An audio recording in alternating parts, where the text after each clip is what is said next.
Oke, assalamualaikum warahmatullahi wabarakatuh. Selamat malam, semoga tetap sehat dan tetap let's go. Sebelumnya saya ucapkan terima kasih untuk teman-teman yang sudah subscribe dan juga like and comment di channel kami. Semoga semuanya tetap sehat, dilimpahkan rezeki, juga diberkahkan rezeki. Kali ini kita akan sedikit nge-review. Teman-teman bisa lihat di depan dus kita ada paketan dari merek RVN ya. Terus terang ini kali pertama kita memasang paketan yang merek RVN ini. Jadi part paketan ini yang punya motor beli sendiri dan bawa langsung di kita. Ini adalah boring bawaannya. Jadi untuk Yamaha itu berbahan diasil ya. Dia nggak bisa di coulter dan langsung ganti bori. Ini adalah motor Mio M3 Mio 125 ya. Dan teman-teman bisa lihat bahwa ini adalah mesin yang sudah kita bongkar.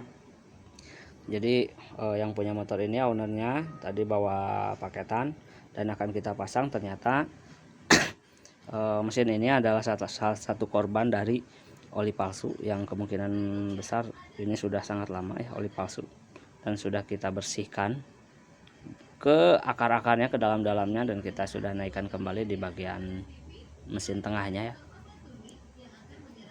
Jadi untuk teman-teman apabila menemukan kasus yang memang korban dari oli palsu dan sangat susah sekali dibersihkan ya. Di sini kita membersihkannya menggunakan thinner yang tipenya itu super gloss atau yang warna hijau kalengnya. Kalau yang hitam kan high gloss, itu lebih panas tapi lebih bagus, cuman lebih mahal juga biasanya. Jadi untuk thinner yang super gloss ini lumayan nggak begitu sulit dan agak cepat juga untuk membersihkan kerak-kerak bekas oli membandel, bekas oli palsu khususnya. Untuk teman-teman tetap hati-hati memilih oli, pilih bengkel-bengkel terpercaya agar motor-motor teman semua tidak menjadi korban dari kecurangan oknum penjual oli. Kali ini kita akan sedikit nge-review apakah memang ini bagus atau tidak. Yang jelas untuk kualitas kami juga belum tahu ya, karena ini kali pertama kita memasangnya. Namun dari segi bahan teman-teman juga bisa lihat sendiri, karena hampir setiap bahan aftermarket itu sama kalau menurut saya ya. Sehernya itu sangat ringan, agak tebal juga. Sini bisa teman-teman lihat dengan dom dan coakan klep langsung. Jadi ini adalah paket 54,5 teman-teman bisa lihat ya, 54,5. Tapi secara keseluruhan ini memang cukup lumayan lah ya, cukup worth it untuk teman-teman. Kalau nggak salah tadi yang punyanya bilang itu di kisaran harga 3,5 lebih ya, 350 lebih. Namun untuk harga nokenas kami belum tahu, teman-teman juga bisa dicek aja di toko-toko online, karena ini katanya beli online. Kita akan buka di bagian boring. Kelengkapan sudah dengan pen sehernya dan juga kelipannya juga ada, tadi sudah kita bongkar. Namun sekarang kita akan lihat di bagian boringnya. Let's go.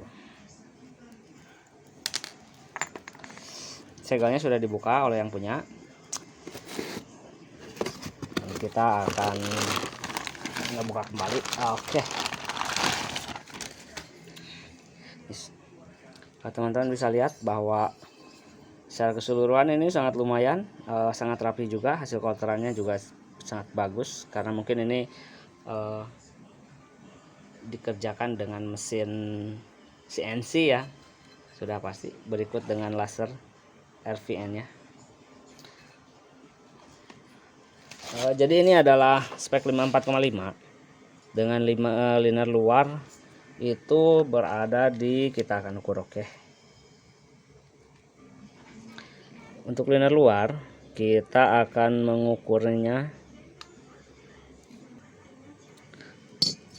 Aduh, agak susah kalau dipegang sendiri. Kita akan coba didudukan. Oke, kita akan ukur liner luarnya berapa. Jadi untuk liner luar boringnya itu berada di 56,67, kisaran di 2,5 mili ya. Tentunya sudah bisa 2 sampai 3 kali kolter lagi kalau dari 54. Ini 56,67 karena jarak amannya biasanya 1 mili untuk kolter ya, jadi 0505. Dan untuk liner aluminiumnya berada di 62,53 tentunya bisa langsung PNP ke rengkesnya. Sebelum kita pasang, kita akan mengukur panjangnya dulu karena ada beberapa merek yang aftermarket. Terus panjang boringnya itu berbeda dengan panjang boring yang ori. Sekarang kita akan ukur lagi sebelum memasangnya, karena di beberapa kasus perlu penyesuaian juga. Kita akan ukur untuk panjang boring yang RPN ini. Kita akan ukur untuk panjang boring yang ini. Ini berada di 71,50, mohon maaf. Dan kita akan ukur untuk boring yang standarnya, bawaan pabriknya, kita akan ukur 71,35, berarti berbeda sedikit lebih panjang 0,15 dibanding yang orinya. Berarti nanti kita akan rubah kembali, akan setrap ulang. Tapi di sini kita akan ukur di mesin dengan seher memasang. Oke, teman-teman bisa lihat bahwa di seher ini ada petunjuk yang mengarah ke bawah ya. Selain cirinya itu adalah coakan in lebih gede dibanding coakan X, tapi tanda panah ini itu menunjuk ke bawah. Jadi jangan sampai kebalik ya. Apabila teman-teman bisa nanti menemukan seher yang memang masih buta tapi ada coakannya atau ada tanda panah, itu bisa dipastikan biasanya menunjuk ke bawah. Biar lebih pasti, teman-teman bisa mengukurnya di area sini. Kita untuk apa? Untuk mengetahui mana bagian bawah dan mana bagian atas, kita akan mengukurnya di cara mengukurnya seperti ini. Pasang pin dan kita akan ukur dari pin ke dinding yang satu 33,15 dan dari pin ke dinding 34,22. Jadi nah ini 33, yang ini 34. Jadi posisi yang lebih besar di ukuran itu berada di paling bawah, maksudnya di bawah itu. Jadi ukuran yang lebih kecil itu berada di atas. Kenapa seperti itu? Karena pada langkah kompresi itu akan terjadi tekanan di bagian seher. Fungsi berbedanya ukuran itu meminimalisir gesekan pada seher, pada dinding seher yang bagian bawah, karena tekanan kompresi itu posisinya itu lebih menekan ke bawah. Jadi kira-kira seperti itu ya fungsinya. Itu adalah perhitungan dari conrod, panjang stang seher dan juga struknya. Tuh. Oke, seperti itu. Jadi untuk tanda bawah tetap ke tanda panah tetap ke bawah. Kita akan pasang di mesinnya dan kita akan lihat apakah 0,15 itu yang harus kita rubah atau mungkin bisa jadi kita akan bobot lebih besar karena untuk mengejar kompresi yang lebih gede ya. Kita pasang tanpa packing ya. Teman-teman bisa lihat kita akan pasang tanpa packing.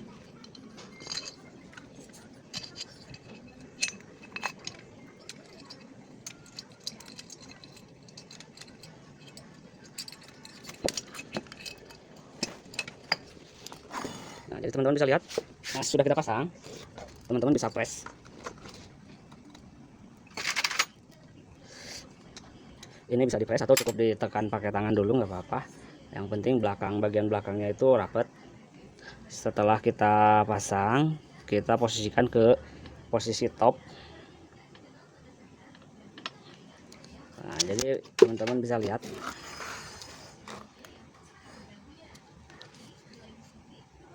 ini adalah posisi top ya, teman-teman bisa lihat posisi paling atas, dan teman-teman bisa lihat sendiri kalau clearance dari dinding boring dengan seri itu sangat jauh.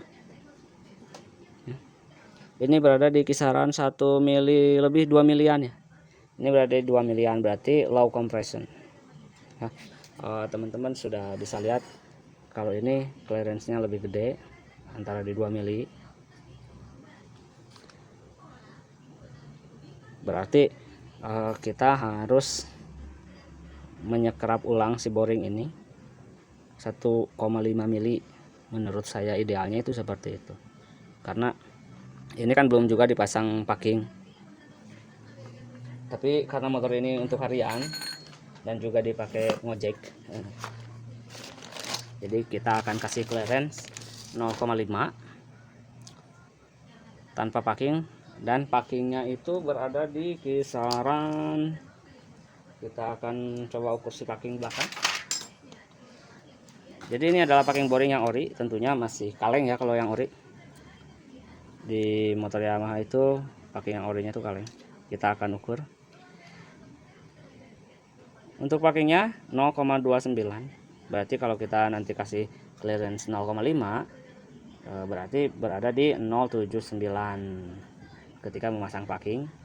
Dan belum kita ukur lagi packing depan, itu kira-kira sama juga sih 0,3 ya, berarti berada di 0,8 0,9an ya. Saya rasa masih cukup ini, tapi tergantung selera ya. Apabila teman-teman ingin lebih padat, ini bisa dikasih clearance 0,3. Nanti kita tambah packing 0,3 juga, jadi 0,6. Itu sudah sangat ideal, nggak akan terlalu padat untuk harian. Oke, kira seperti itu. Secara keseluruhan ini bagus, recommended juga lah untuk teman-teman yang meminimalisir budgetnya. Tapi untuk teman-teman yang ingin puas dan agar bisa dipasang seher yang lebih gede, teman-teman bisa melakukan overboss dari bahan orinya dengan liner luar 65 68 itu Mio sudah bisa ya. Tapi kalau semisal tidak membesarkan rengkes, itu berada di 62. Jadi pilihan dari teman-teman semua, dan kita hanya sebatas memberitahukan bahwa merek ini sudah sangat bagus. Kalau tidak bagus gak bakalan mungkin dipasarkan ya kan. Oke, kita akan lihat kalau ini adalah paketan noken asnya. Kita bisa lihat di bungkus bagian belakang, high performance, good material, low friction, dan di bawahnya itu ada daily ya, untuk harian, balap, dan street usage digunakan untuk harian touring lah gitu, jalanan ya. Kualitas bagus is our priority. Strong power RV1 Neo. Nah, kita akan buka. Let's go. Nah, jadi secara keseluruhan seperti ini, bahannya sangat bagus. Menurut saya ini sangat bagus. Dan kita bisa lihat ini seperti merek yang sebelah ya. Ada kode T1-nya. Kita akan ukur. Jadi untuk cara mengukur lip noken berapa dan lip clap berapa, teman-teman bisa simak ya. Jadi untuk cara mengukur lip noken itu, nah tingginya ini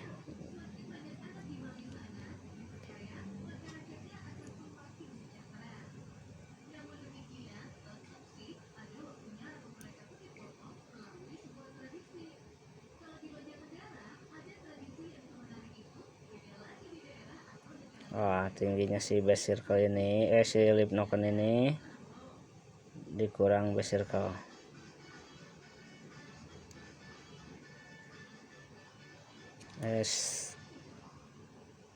Oke, kita nolkan dulu, mohon maaf.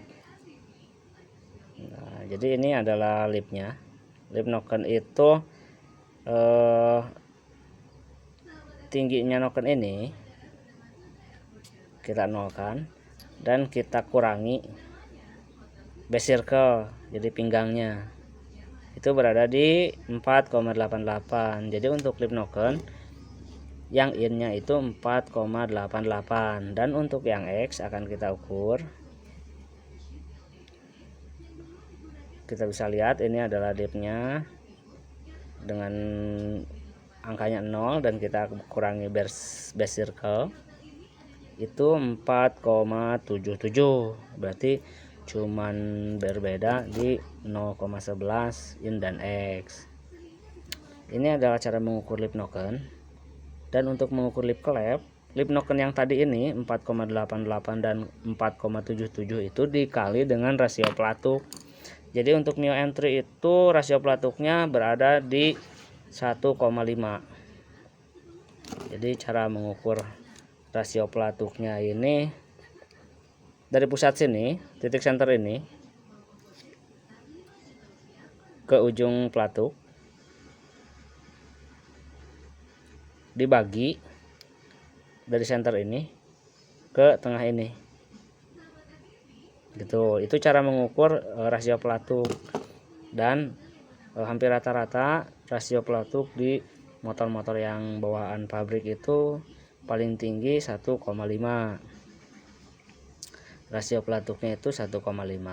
Beat, Mio J, Blade, dan pelatuk-pelatuk yang memang sudah menggunakan roller itu berada di 1,5. Jadi untuk tadi ya, untuk mengetahui lip noken yang tadi kita ukur 4,88 yang in dan 4,77 yang X itu tinggal dikali 1,5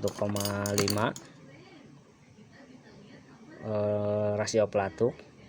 Jadi lip clamp-nya itu berada di 7,23. Tentunya saya sudah ukur menggunakan kalkulator.